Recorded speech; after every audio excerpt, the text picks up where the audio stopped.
നമുക്കിപ്പം മഴക്കാലമൊക്കെ അല്ലേ. അപ്പോ ഞാനിന്നതേ കഞ്ഞിയും ചുട്ടരച്ച ചമ്മന്തി ഉണ്ടാക്കാൻ പോവാട്ടോ. അപ്പൊ അതിനു വേണ്ടിയിട്ട് നല്ല മൂത്ത തേങ്ങ ചിരട്ടേന്ന് വിടിയിച്ചെടുത്ത് ഇതാ വെച്ചിട്ടുണ്ട്. അപ്പൊ ഇന്ന് സ്റ്റൗവിന്റെ പുറത്ത് വെച്ച് നമുക്ക് കനലും അടുപ്പൊന്നും ഇല്ലാത്ത കാരണം സ്റ്റൗവിൽ വെച്ചിട്ട് ചുട്ടെടുക്കാം. ഇത് ചെറുതായിട്ട് ജസ്റ്റ് ഒന്ന് വെച്ചിട്ട് എടുത്താ കേട്ടോ. എന്നിട്ടാ വിചാരിച്ചു വീഡിയോ എടുക്കാൻ. അപ്പൊ ഇത് നമുക്ക് എങ്ങനെ ഉണ്ടാക്കണേന്ന് നോക്കാം. ഞാൻ എന്താ തേങ്ങ ചൂടാനായിട്ട് നമ്മുടെ ഗ്യാസ് സ്റ്റൗവിന്റെ പുറത്ത് വെച്ചിട്ടുണ്ട്. സിമ്മിലിട്ട് ചൂടാക്കി എടുക്കുവാണേ. അപ്പൊ ഓരോന്നോരോന്നായിട്ട് നമുക്കിങ്ങനെ ചുട്ടെടുക്കാം. മറ്റേതാകുമ്പോ കനലി വെച്ച് ഒരുമിച്ചിട്ടങ്ങ് ചുട്ടെടുത്താൽ മതി. പക്ഷെ നമ്മുടെ അതിനുള്ള സൗകര്യം ഇല്ലാത്ത കാരണം നമ്മളിപ്പോ തൽക്കാലം ഗ്യാസ് സ്റ്റൗവിന്റെ പുറത്ത് വെച്ച് തേങ്ങ ചുട്ടുകൊണ്ടിരിക്കുവാണ്. ഇനി ഇതാ അടുത്തതായിട്ട് നമ്മൾ ചമ്മന്തിക്ക് വേണ്ടിയിട്ടുള്ള ചെറിയ ഉള്ളിയും വറ്റൽമുളകും ചുട്ടെടുക്കുവാണ് സ്റ്റൗവിൽ. അത് സ്റ്റവി വെച്ച് തന്നെയാണ്.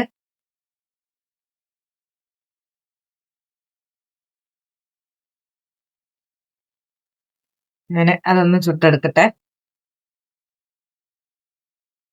നമ്മൾ ഉള്ളിയും പറ്റൽമുളകും വറുത്തതും തേങ്ങ വറുത്തത് ചെറുതായിട്ട് അരിഞ്ഞിടും കേട്ടോ. അല്ലെങ്കിൽ മിക്സിയുടെ അകത്തിട്ട് അരയ്ക്കാൻ നല്ല പാടായിരിക്കും. അത് കാരണം ഇതൊന്ന് അരച്ചെടുക്കട്ടെ.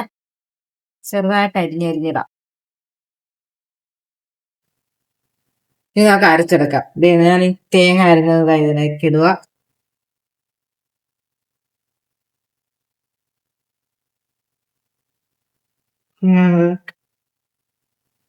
ചുമന്നുള്ളിയും വറ്റൽമുളകും ചതച്ചത്, പിന്നെതാ പുളി, ഇതാ ഒരു നെല്ലിക്കയുടെ ചെറിയ നെല്ലിക്കയുടെ വലുപ്പത്തിന് പുളി. ഇതെല്ലാം കൂടെ മിക്സിയുടെ ജാറിലിട്ടൊന്ന് അരച്ചെടുത്ത് ഉപ്പും കൂടെ ഇടാനുണ്ട്. ഉപ്പും കൂടെ ഇട്ടിട്ട് അരച്ചെടുക്കാം.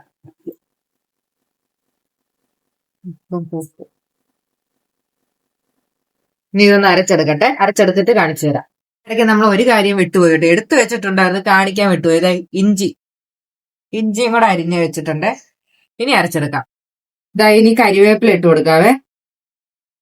ഇനി ബാക്കി അരച്ച് നമ്മൾ കുറച്ച് അരച്ചതിന് ശേഷം കേട്ടോ കരിവേപ്പിലയും കൂടെ ഇട്ട് അരക്കുന്നത്. നമ്മുടെ ചുട്ടരച്ച ചമ്മന്തി റെഡി ആയിട്ടുണ്ട്.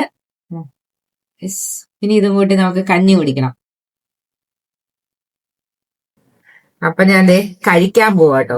കുറച്ച് ചമ്മന്തി എടുത്ത്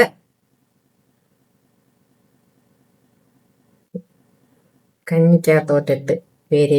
ഇത് മില്ലറ്റിന്റെ കഞ്ഞി കേട്ടോ. മില്ലറ്റ് കഞ്ഞി നിങ്ങളെ വലിയ ഹെൽത്തി ആയിട്ട് കഴിക്കാന്ന് വിചാരിച്ചു.